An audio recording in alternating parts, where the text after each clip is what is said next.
Nivel 2. Descubriendo la madurez espiritual. Sesión 1. Aprendiendo a percibir la palabra. Parte 1. Bienvenidos, este es el segundo de los 4 niveles. Como las clases son secuenciales, primero debí haber tomado el nivel 1. ¿Cuál es el propósito de esta clase?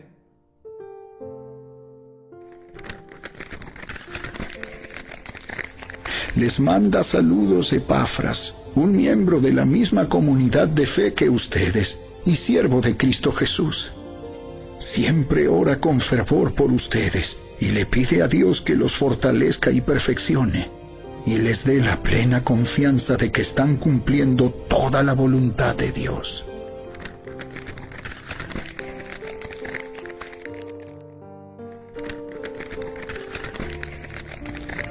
Entonces ya no seremos inmaduros como los niños.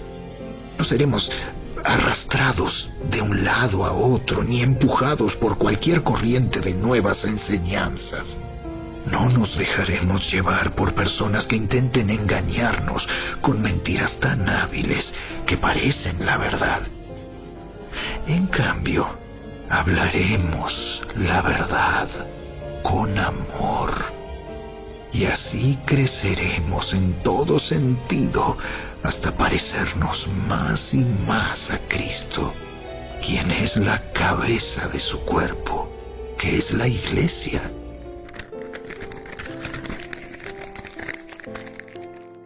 Veamos cuál es el enfoque de esta clase. Nos enfocaremos en los 4 hábitos básicos que cada cristiano debe desarrollar para poder alcanzar madurez espiritual. Esta clase le equipará con las habilidades necesarias para empezar estos hábitos y le explicará lo necesario para continuar estos hábitos.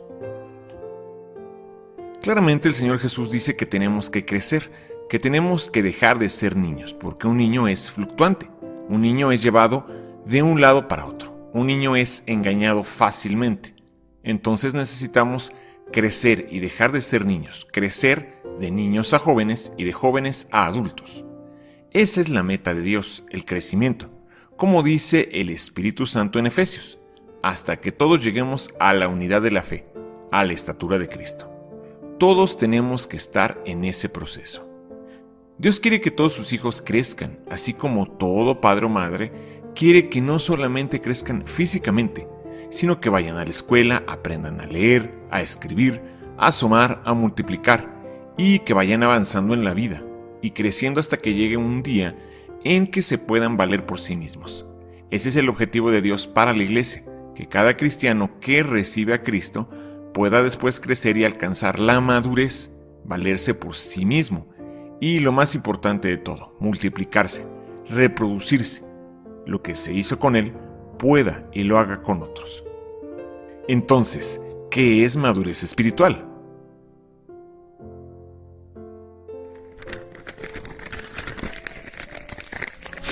Ese proceso continuará hasta que todos alcancemos tal unidad en nuestra fe y conocimiento del Hijo de Dios, que seamos maduros en el Señor.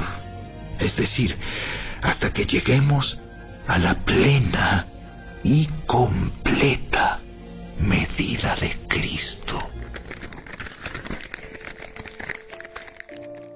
Madurez espiritual es ser como Cristo.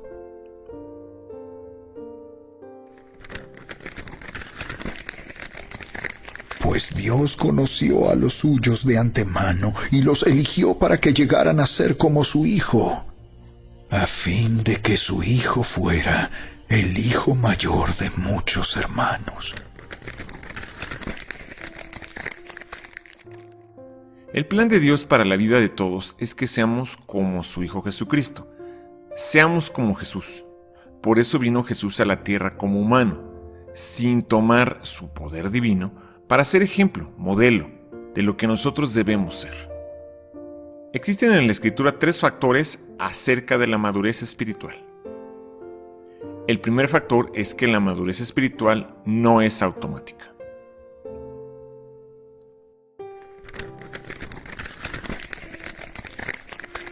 Hace tanto que son creyentes que ya deberían estar enseñando a otros. En cambio, necesitan que alguien vuelva a enseñarles las cosas básicas de la palabra de Dios. Son como niños pequeños que necesitan leche y no pueden comer alimento sólido, pues el que se alimenta de leche sigue siendo bebé y no sabe cómo hacer lo correcto.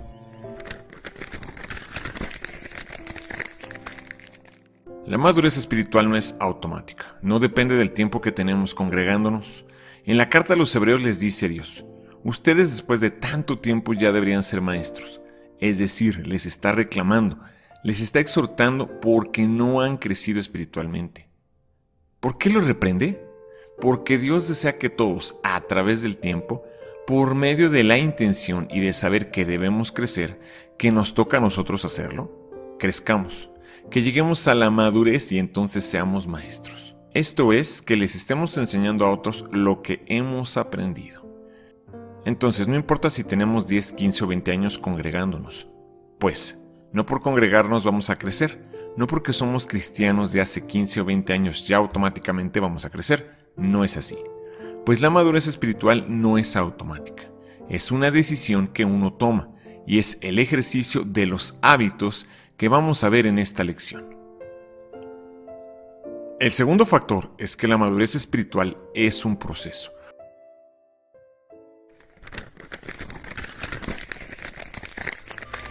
Ustedes, ingenuos, usen el buen juicio. Ustedes, necios, muestren un poco de entendimiento.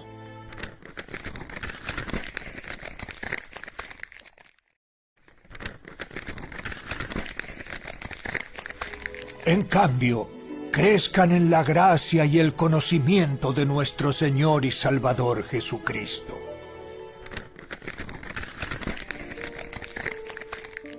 El crecimiento espiritual es similar al crecimiento físico, solo que casi todos los cristianos piensan que es automático y que se da de un día para otro, pero no es así. Ninguna madre, en su sano juicio, dejaría de amamantar a su bebé recién nacido y de alimentarlo en sus primeros años. Si lo hiciera así, no solo pone en riesgo el crecimiento físico de su bebé, sino que lo expone a la muerte, pues la alimentación es vital. No solo para que el bebé no se muera, sino para que crezca.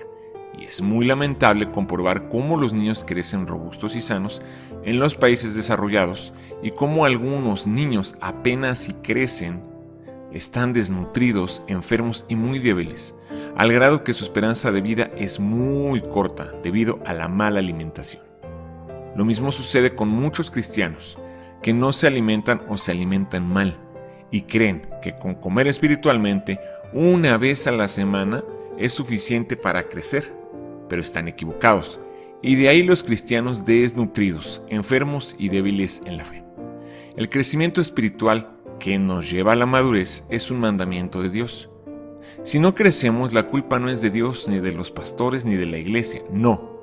La culpa es únicamente nuestra, porque el crecimiento espiritual hacia la madurez espiritual es intencional y tiene que ser fruto de una decisión y de un proceso.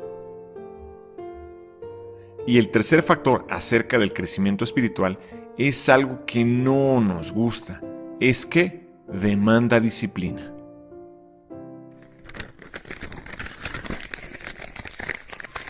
No pierdas el tiempo discutiendo sobre ideas mundanas y cuentos de viejas. En lugar de eso, entrénate para la sumisión a Dios. Timoteo hacía mucho ejercicio posiblemente. Por eso Pablo lo exhorta y le dice que el ejercicio corporal para poco era provechoso. No dice para nada.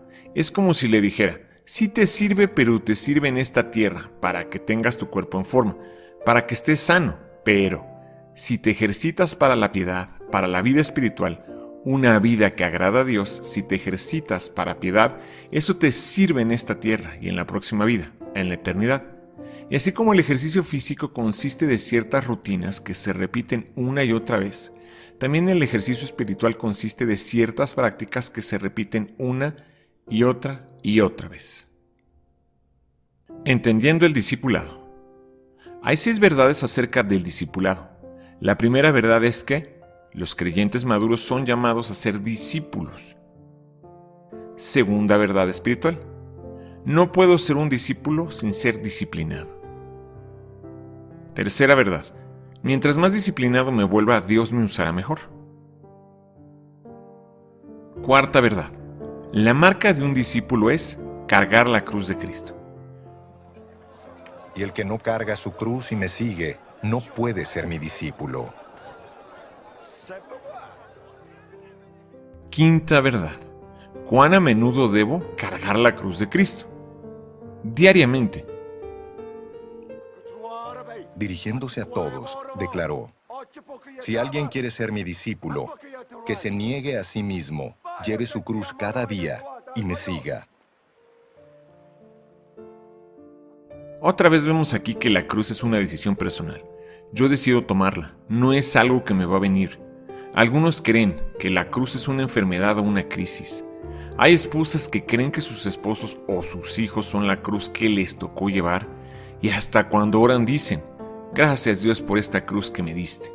Y se cree falsamente que las cruces son tragedias o situaciones imposibles en la vida que Dios nos ha dado para llevar. Y no hay nada más lejos de la verdad que eso. La cruz no es algo que nos viene, la cruz es algo que decidimos tomar. Y no tiene que ver con las tragedias, ni con las crisis, ni con las enfermedades, ni con hijos o esposos o esposas o suegras o situaciones. Tiene que ver con 4 cosas muy específicas que en esta lección vamos a descubrir. Sexta verdad. ¿Qué implica el cargar la cruz? Lo que sea necesario. 4 hábitos de un discípulo. ¿Cómo puedo ser un discípulo? Desarrollando hábitos del discipulado.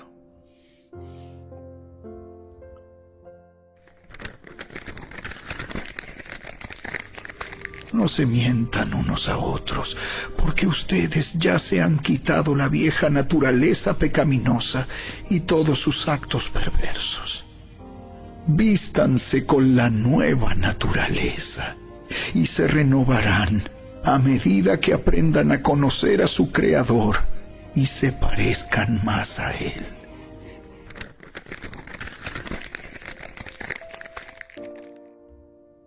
Colosenses 3 habla de desechar al viejo hombre con sus malos hábitos. La cruz tiene que ver con muerte, la cruz tiene que ver con crucificar nuestra carne, con despojarnos del viejo hombre.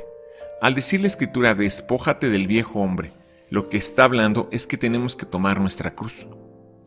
Entonces hay 4 hábitos que a la carne le gustan, pero cuando se hacen en el espíritu, a la carne no le gustan.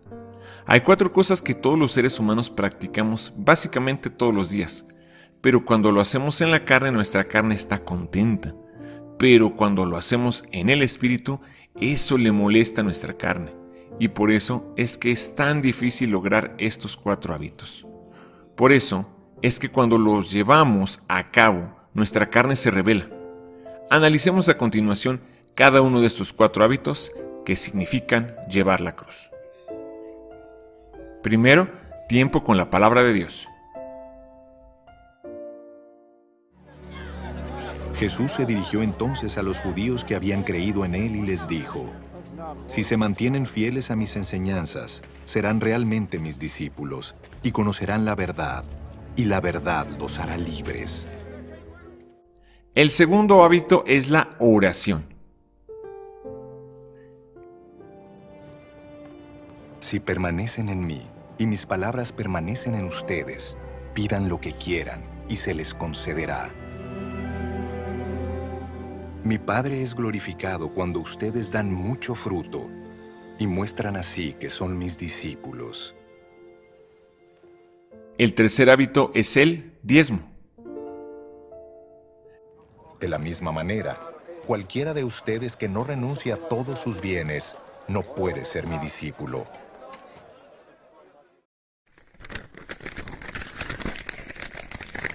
Lleva ese diezmo al lugar de adoración designado, el lugar que el Señor tu Dios elija para que su nombre sea honrado, y cómelo allí, en su presencia. Lo harás así con el diezmo de tus granos, tu vino nuevo, tu aceite de oliva y los machos de las primeras crías de tus rebaños y manadas. Esta práctica te enseñará a temer siempre al Señor tu Dios.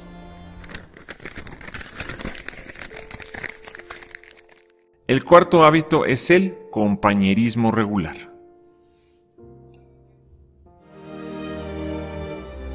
De este modo, todos sabrán que son mis discípulos, si se aman los unos a los otros. ¿Qué implica entonces llevar nuestra cruz? Llevar nuestra cruz implica andar en el Espíritu y no satisfacer los deseos de la carne, crucificar la carne con sus pasiones y deseos. Hay 4 cosas, como acabamos de ver, que le encantan a la naturaleza humana siempre y cuando no sean para Dios. A los seres humanos nos encanta hablar, comunicarnos. Por eso hay tantos dispositivos electrónicos, celulares, teléfonos, formas de comunicación, porque nos gusta hablar, nos gusta comunicarnos.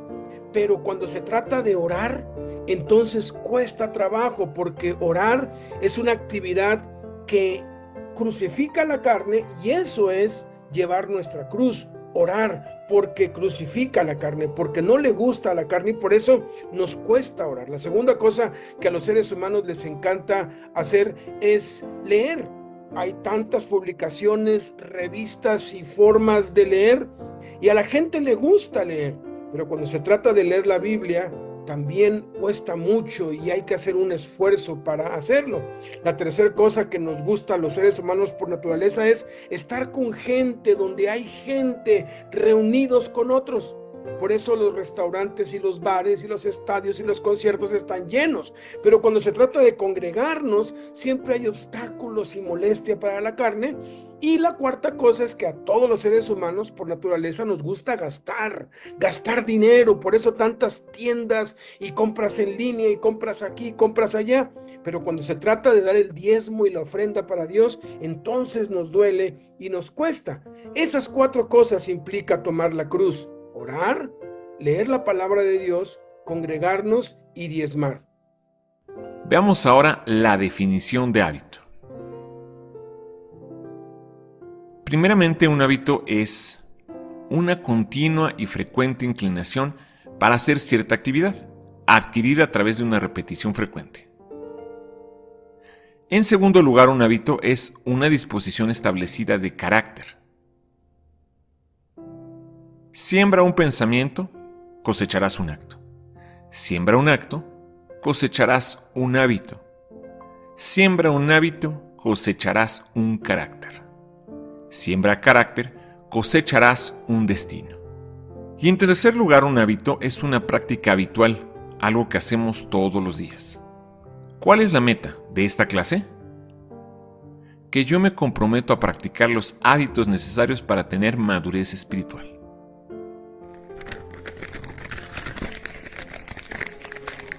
Uso la ilustración de la esclavitud para ayudarlos a entender todo esto. Porque la naturaleza humana de ustedes es débil. En el pasado se dejaron esclavizar por la impureza y el desenfreno, lo cual los hundió aún más en el pecado. Ahora deben entregarse como esclavos a la vida recta para llegar a ser santos. Si antes en el mundo le echábamos ganas y nos esforzábamos por ser malos o por vivir nuestra vida, ¿cuánto más ahora en Cristo tenemos que esforzarnos al máximo? La cruz del discípulo, Cristo está en el centro. El palo hacia arriba es la oración que nos conecta con Dios. El palo hacia abajo es la lectura de la palabra de Dios, la Biblia, que nos cimienta con fundamento sólido. El palo hacia la derecha es compañerismo con nuestros semejantes, y el otro palo hacia la izquierda es el diezmo, que se utiliza para los que sirven a Dios, para extender su reino con otros. Entonces, vamos a ver pues la primera sesión. Vamos a entrar en materia para ir viendo cada uno de estos 4 hábitos, aprendiendo a percibir la palabra de Dios. Esta es la parte 1. ¿Cómo agarrar tu Biblia?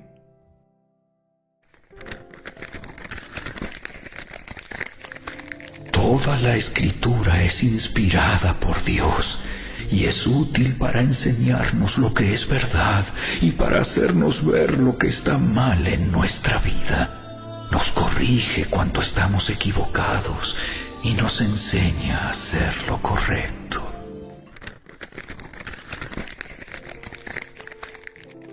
En esta figura vemos una mano que ilustra la forma en cómo debemos agarrar nuestra Biblia.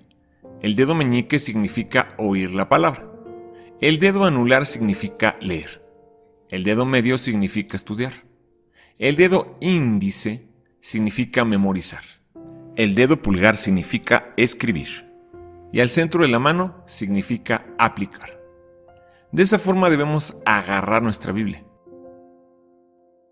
Comencemos por analizar cómo oír la palabra de Dios.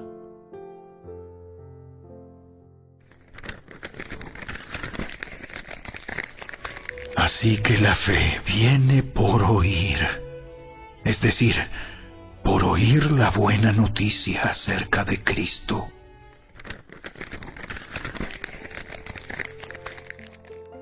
Formas de oír la palabra de Dios. Primera, la Biblia en audio.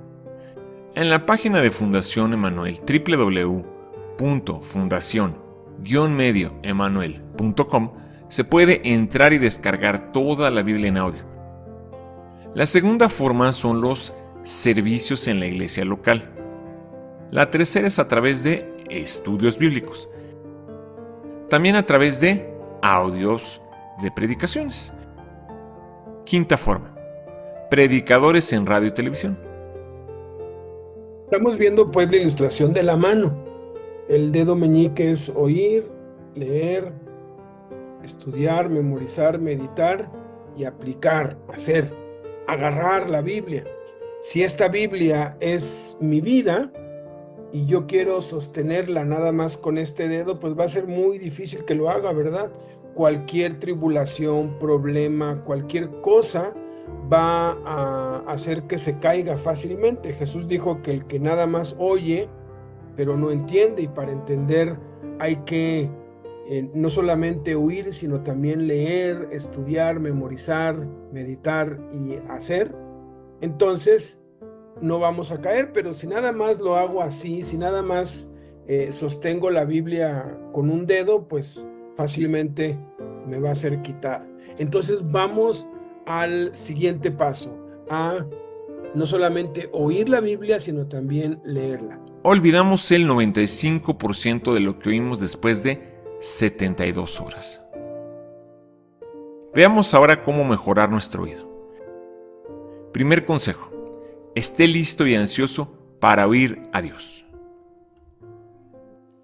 Pero otra parte cayó en buen terreno. Así que brotó y produjo una cosecha del 100 por 1.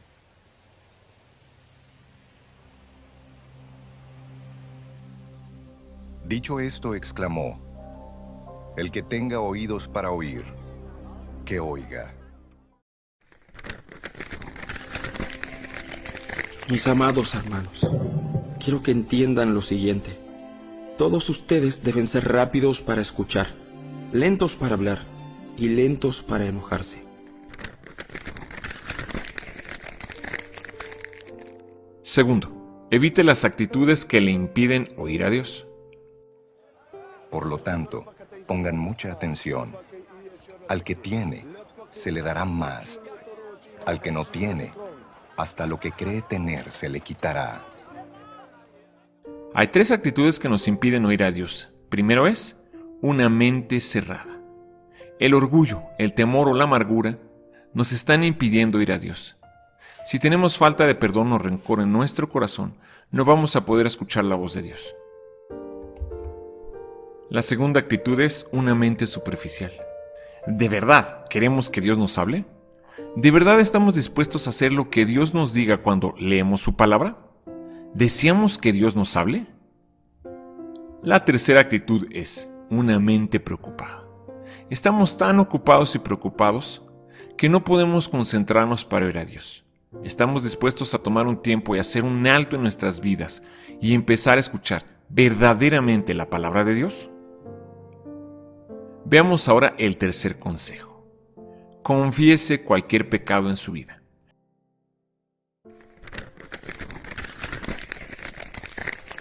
Así que quiten de su vida todo lo malo y lo sucio, y acepten con humildad la palabra que Dios les ha sembrado en el corazón, porque tiene el poder para salvar su alma.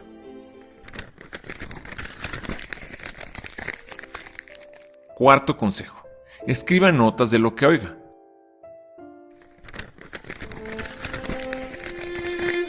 Así que debemos prestar mucha atención a las verdades que hemos oído, no sea que nos desviemos de ellas. Y quinto consejo. Actúe de acuerdo con lo que oye.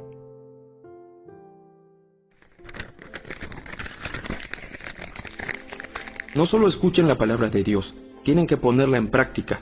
De lo contrario, solamente se engañan a sí mismos. Pero si miras atentamente en la ley perfecta que te hace libre y la pones en práctica y no olvidas lo que escuchaste, entonces Dios te bendecirá por tu obediencia. Veamos ahora el dedo anular, leer. ¿Cómo leer la palabra de Dios?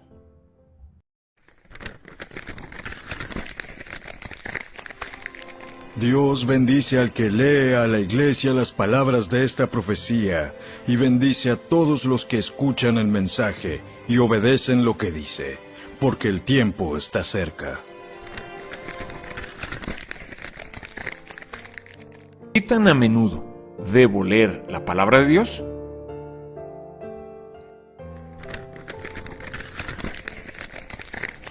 Tendrá esa copia siempre consigo y la leerá todos los días de su vida.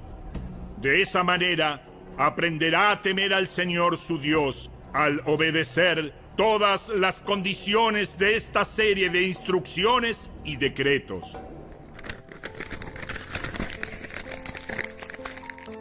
La Biblia enseña que debemos leerla diariamente. No solo de pan vivirá el hombre, sino de toda palabra que sale de la boca de Dios, dijo Jesús. Y así como comemos todos los días, tenemos que leer la Biblia todos los días. No existen los ayunos de Biblia, ni las vacaciones de Biblia. Tenemos que leer la palabra todos los días. Sugerencias. Consideremos 6 sugerencias para leer la Biblia diariamente. Léala sistemáticamente conforme a un plan. Escoja y apéguese a un plan de lectura. Tercer consejo. Léala en voz alta para usted. Subraye los versículos claves. Lea ignorando las notas y comentarios. Sexto consejo. Léala en traducciones diferentes. Tercero. Si leo aproximadamente 15 minutos al día, puedo leer toda la Biblia en un año. Cuando las personas escuchan esto de que se necesitan 15 minutos diarios para leer toda la Biblia en un año, se asombran y piensan que no es cierto, porque realmente no toma 15 minutos, 12 minutos y medio más o menos, pero para un lector lento, para un lector que no es tan hábil, 15 minutos serían más que suficientes diarios para leer toda la Biblia. En una ocasión mencionaba yo en el Reclusorio Norte que uno puede leer toda la Biblia en 70 horas, y es efectivo. Los audios de la Biblia, uno puede contar el tiempo de lo que dura cada libro, y cuando hace la suma da 70 horas. La Biblia se puede leer de Génesis a Apocalipsis en tan solo 70 horas. Y estaba un hombre allí, Álvaro Gutiérrez Hernández. Él estaba escuchando esto, un hombre que había sido abandonado por su familia, que no tenía a nada ni a nadie en el mundo, con muchos años por delante por purgar una condena en esa cárcel. Y él me escuchó y él dijo para sí: eso no es cierto, no es posible que la Biblia se pueda leer en 70 horas. Yo le voy a demostrar a ese mocoso, porque él ya era un hombre mayor, esto pasó hace como unos 30 años, que eso no es cierto. No tengo nada que hacer y tengo una Biblia. Entonces voy a leerla todo el día, no tenía otra cosa que hacer, y le voy a demostrar que es imposible leer ese libro en 70 horas. Yo iba cada 8 días, entonces él dijo: pues tengo de aquí a la semana que entra con 11 horas diarias, 12 horas. Con eso pues voy a darme cuenta que ni a la mitad voy a llegar. Y se puso a leer de 10 a 12 horas diarias. En algunos días fueron 13 horas. Cuando de pronto llegó el séptimo día, ya le faltaba poquito, y muchas horas antes de que yo llegara, ya había leído toda la Biblia de principio a fin. Y es impresionante cómo la vida de este hombre fue transformada en todos los aspectos, familiar, económico, en su salud. Es increíble la transformación y el poder que tiene la palabra de Dios. Y de verdad, si no lees toda la Biblia es porque no quieres, porque está al alcance de todos y debemos leerla de principio a fin, por lo menos una vez al año. Se necesitan al menos 15 minutos. En la página de la fundación nosotros tenemos un plan para leerla con 10 minutos diarios. Hemos adaptado cada track o cada día para que se pueda ver y oír en 10 minutos diarios. Entonces, aparta 10 minutos diarios para leerla, para oírla, toda, de principio a fin, toda la Biblia, y durante toda tu vida no la dejes de leer. Y cuarto, aquí hay un plan de lectura bíblica del Nuevo Testamento en 30 días. Esto consume una media hora diaria aproximadamente. Podemos leer 10 minutos por la mañana, 10 por la tarde y 10 por la noche. Así como si fuera el desayuno, comida y cena. Algo práctico que le funciona a muchos es leer 10 minutos antes del desayuno, 10 minutos antes de la comida y 10 minutos antes de la cena. Sea como fuere, en 30 minutos diarios podemos llegar a leer todo el Nuevo Testamento en un mes. Ya vimos, pues, oír y leer, pero tampoco es suficiente, porque si intentamos sujetar la Biblia con estos dos dedos, pues es un poco más firme que con un solo dedo, ¿verdad?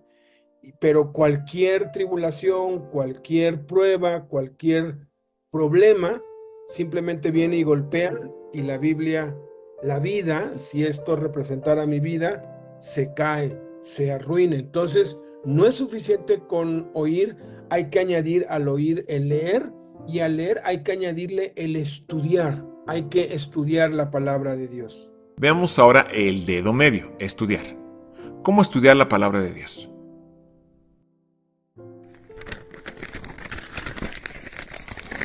Los de Berea tenían una mentalidad más abierta que los de Tesalónica y escucharon con entusiasmo el mensaje de Pablo. Día tras día examinaban las Escrituras para ver si Pablo y Silas enseñaban la verdad. ¿Por qué es muy importante estudiar la palabra de Dios?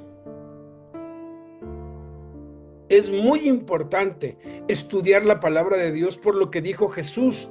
En la parábola del sembrador, Jesús enseñó que el que oye la palabra de Dios y no la entiende, viene Satanás y dice que quita, arrebata lo que fue sembrado en el corazón, porque la palabra se siembra en el corazón. Pero si no la entendemos, Satanás nos las roba y se hace infructuosa. De allí la importancia de entender la palabra de Dios, y solamente podemos entender la palabra de Dios a través de estudiarla. Por eso es importante aprender a estudiarla, hacer las tareas, hacer los cuestionarios, repasar, tomar notas, porque entonces esa palabra que estoy oyendo se va a quedar en mi corazón, y el que oye y entiende la palabra, Jesús dijo, da fruto a 100, a 60 y a 30 por uno. Esfuérzate para poder presentarte delante de Dios y recibir su aprobación. Sé un buen obrero, alguien que no tiene de qué avergonzarse y que explica correctamente la palabra de verdad. No te desvíes, no pongas de tus propias ideas. La verdad es una y ya fue establecida. Y lo único que tenemos que hacer es predicar la palabra, la verdad. La diferencia entre leer y estudiar la Escritura es que uno debe tener un lápiz cuando estudia. El secreto para un estudio efectivo es saber cómo hacer las preguntas correctas. Hay 6 preguntas básicas. Número 1, ¿quién fue el escritor? Número 2, ¿qué dice? Número 3, ¿cuándo? Número 4, ¿dónde? Número 5, ¿por qué? Número 6, ¿cómo? ¿Cuál es la forma más práctica de estudiar la Biblia? Hay muchas formas prácticas de cómo estudiar la Biblia, pero la verdad, la forma más práctica es empezar a hacerlo. Yo le voy a dar 3 consejos muy prácticos y muy sencillos. Una forma de estudiar la Biblia es leer todos los comentarios de las Biblias de estudio. La gente que ha hecho esas Biblias de estudio ha investigado y han compilado allí. Todos esos comentarios son fantásticos. Esa es una forma práctica, pero no es la mejor. La segunda forma es hacer los estudios bíblicos, hacer todas las tareas, aplicarse realmente en cada lección que nosotros tomamos, hacerlo y aplicarlo. Pero la forma más impresionante de estudiar la Biblia es cuando la transcribimos. Usted va a aprender más de transcribir la Biblia que de todos los estudios y todos los cursos que pueda tomar. Esa es la mejor forma de estudiar la Biblia. Consideremos brevemente algunas de las mejores Biblias de estudio. La mejor Biblia de estudio personal, la Biblia aplicable a la vida de Tyndale. La mejor Biblia de estudio por tópico, la Biblia de referencias Thompson. La mejor para trasfondo bíblico, Biblia de estudio Nueva Versión Internacional de Zondervan. La mejor para estudio doctrinal, la Biblia de estudio del discípulo, de Holman. Hay también manuales bíblicos. Manual completo de Richard, Manual bíblico de Halley, Manual bíblico de Erdman. Le animamos a que explore el Antiguo y el Nuevo Testamento en orden cronológico que se encuentra en los últimos enlaces. Otras ayudas de estudio importante. Tantas traducciones diferentes como pueda conseguir. En las páginas BibleGateway.com, Bible.com y Biblia.com están disponibles más de 30 versiones diferentes de la Biblia en español y en otros idiomas. Una concordancia completa. Hay otra que se llama el Nuevo Diccionario Bíblico, de Eerdmans, la Enciclopedia Baker de la Biblia y el Atlas Moody de las Tierras Bíblicas. Ya hemos visto pues oír, leer y estudiar. Ahora vamos a sostener nuestra vida, por decirlo así, con estos 3 dedos, ¿verdad? Está un poco más firme, ya no cualquier golpecito nos tira, pero la vida a veces tiene situaciones mucho más difíciles y mucho más grandes, y cuando las tormentas y las crisis llegan, las tentaciones fuertes, entonces nuestra vida se derrumba, porque no es suficiente con oír, leer y estudiar, hay que memorizar también la palabra de Dios, y es lo que vamos a ver a continuación. Ya vimos oír, leer, estudiar. Ahora vamos a memorizar. ¿Cómo memorizar la palabra de Dios?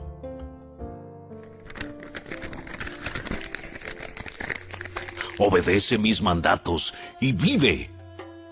Guarda mis instrucciones tal como cuidas tus ojos. Átalas a tus dedos como un recordatorio. Escríbelas en lo profundo de tu corazón. Beneficios de memorizar la Biblia. Nos ayuda a resistir las tentaciones.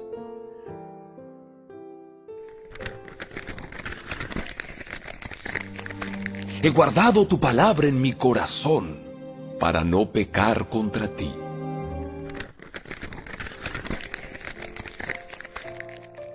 Cuando Jesús se enfrentó a Satanás cara a cara las 3 veces que lo venció, fue con la palabra: escrito está, escrito está, escrito está. Nosotros podemos vencer a Satanás cuando nos tienta usando la palabra de Dios. Nos ayuda a hacer decisiones inteligentes.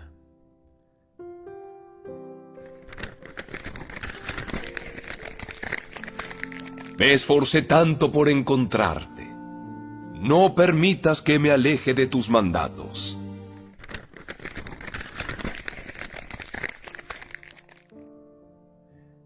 Nos ayuda a tomar decisiones inteligentes, porque nos alumbra, nos muestra qué hacer, qué no hacer, nos muestra cómo hacer las cosas. Es maravilloso que cuando estamos confundidos, es a través de la memorización de la palabra de Dios, nos va dando luz de qué hacer y cómo hacer las cosas. Esto lo podemos aplicar en el trabajo y Dios nos puede iluminar, revelarnos qué y cómo para ser mejores en nuestro trabajo o en los estudios. La sabiduría y la inteligencia provienen de la palabra de Dios, y si la tenemos guardada en la mente y el corazón, podemos ser mucho más productivos en todas las áreas de la vida, y es algo muy maravilloso Dios, porque nos ayuda a tomar decisiones inteligentes para con la familia, las finanzas, los hijos, los estudios, los negocios, en sí, en cada área de la vida.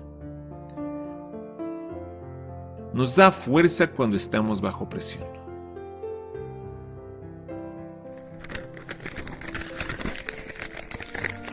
Recuerda la promesa que me hiciste. Es mi única esperanza. Tu promesa renueva mis fuerzas. Me consuela en todas mis dificultades. La palabra de Dios guardada en el corazón nos da fuerzas. A veces estamos presionados por todos lados, cuando ya no nos duele lo duro, sino lo tupido. O como dice el refrán, si no nos llueve, nos llovizna. Porque estamos bombardeados de aflicciones y problemas por todos lados. Es entonces cuando la palabra nos da fuerza sobrenatural. La palabra de Dios guardada en la mente y el corazón. Y eso nos hace que sigamos firmes y adelante. Nos conforta cuando estamos tristes.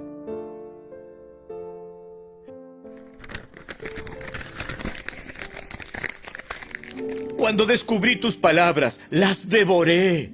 Son mi gozo y la delicia de mi corazón, porque yo llevo tu nombre. Oh Señor Dios de los ejércitos celestiales.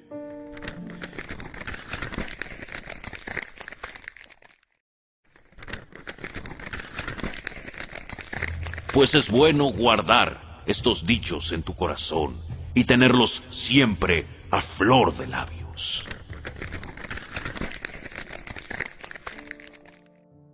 Nada más cierto que esta aseveración, esta afirmación de que la Biblia nos conforta cuando estamos tristes. La palabra de Dios memorizada en el corazón nos conforta, nos hace vencer la tristeza.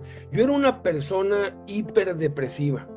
Me deprimía muy fácilmente cuando era joven, tanto que antes de conocer a Cristo, entre los 19 y los 20 años intenté suicidarme 3 veces y tenía días que ni siquiera salía de mi cuarto, caía en depresiones constantemente, pero desde que conocí a Cristo y descubrí que debo memorizar la palabra de Dios y la he memorizado, no me he vuelto a deprimir una sola vez en toda mi vida.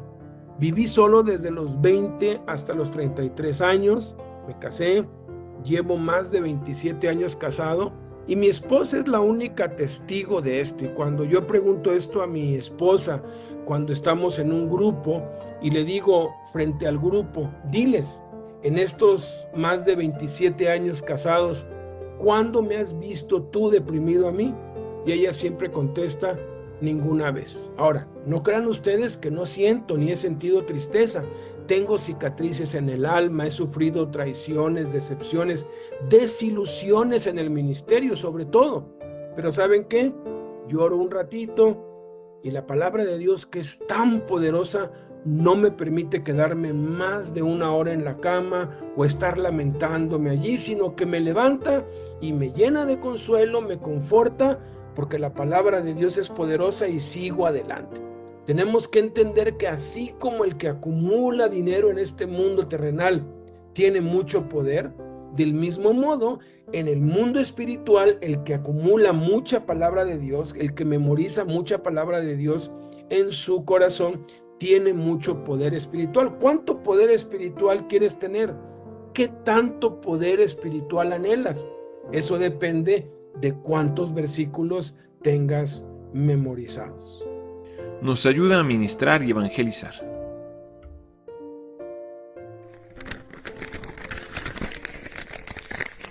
En cambio, adoren a Cristo como el Señor de su vida.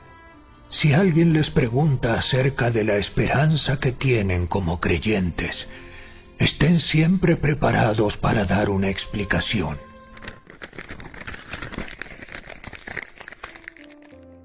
Ahora, ¿cuándo memorizar un versículo? Durante un tiempo devocional, mientras hacemos ejercicio, mientras estamos esperando a alguien, antes de dormirnos. Ahora, ¿cómo memorizar un versículo? Aplica las acciones escudo. Empecemos con la E de escudo. Escribe el versículo a memorizar en el cuaderno o al reverso y repítelo 10 veces en voz alta. Veamos ahora la S. Separa las palabras en base a los signos, coma, punto y coma, dos puntos, punto. Y las palabras y en O, por, para. Y escribe de nuevo el versículo en lista numerada. Ahora la C. Confiesa en voz alta todo el versículo, enfatizando y subrayando una frase cada vez. La U significa une de nuevo las palabras del versículo, escribiéndolo de nuevo con la letra más pequeña que te sea posible. La D consiste en di en voz alta todo el versículo de nuevo, tachando una frase cada vez. Y por último la O, al final de escudo, ora pidiendo a Dios que te revele cómo aplicar el versículo en tu vida personal. Ya analizamos la importancia de oír y cómo oír, leer la palabra de Dios, a eso añadirle el estudiar y a eso añadirle el memorizar, y pareciera que ya con eso ya es más que suficiente, pero todavía hace falta un paso. Sí está un poco mejor sostenida, los golpes no tan fácilmente me la tiran, pero hay golpes muy fuertes que sí nos pueden hacer caer. Por eso Jesús dijo: el que oye mi palabra y la hace, la pone en práctica. Y para ponerla en práctica, pues hay que oírla, leerla, estudiarla, memorizarla, meditarla y entonces hacerla, entonces ponerla en práctica. Y eso es lo que vamos a ver en la siguiente lección. Terminemos actualizando los 3 puntos claves para memorizar. El primero es repetir. El segundo es repetir. El tercero es repetir. Terminemos respondiendo esta pregunta. ¿Cuál es el mejor método para memorizar? Hay muchos métodos muy buenos para memorizar, usted puede buscar, pero todos van a requerir de mucho esfuerzo para que los haga, porque las 3 claves, como acabamos de ver, son repetir, repetir, repetir. No hay atajos en la memorización. Sin embargo, en estos últimos 40 años que tengo conociendo a Cristo, he explorado muchísimos de esos métodos, y 2 métodos en particular le quiero sugerir. Uno es el método para memorizar versículos aislados, uno de Romanos, uno de Corintios, uno de Juan, que es como para memorizar todos los versículos de los cursos estos, de los módulos, o para los versículos recomendados en este curso, y ese es el método escudo.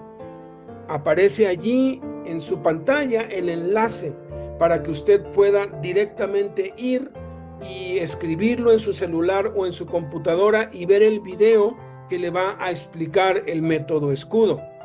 El segundo método es muy efectivo para memorizar libros, capítulos enteros. Este método es efectivísimo para memorizar todo un capítulo, todo un libro, libros enteros, y es muy práctico. Es el método Yerab, y también ahí está apareciendo en su pantalla el enlace para que pueda ver el video y pueda ponerlo en práctica.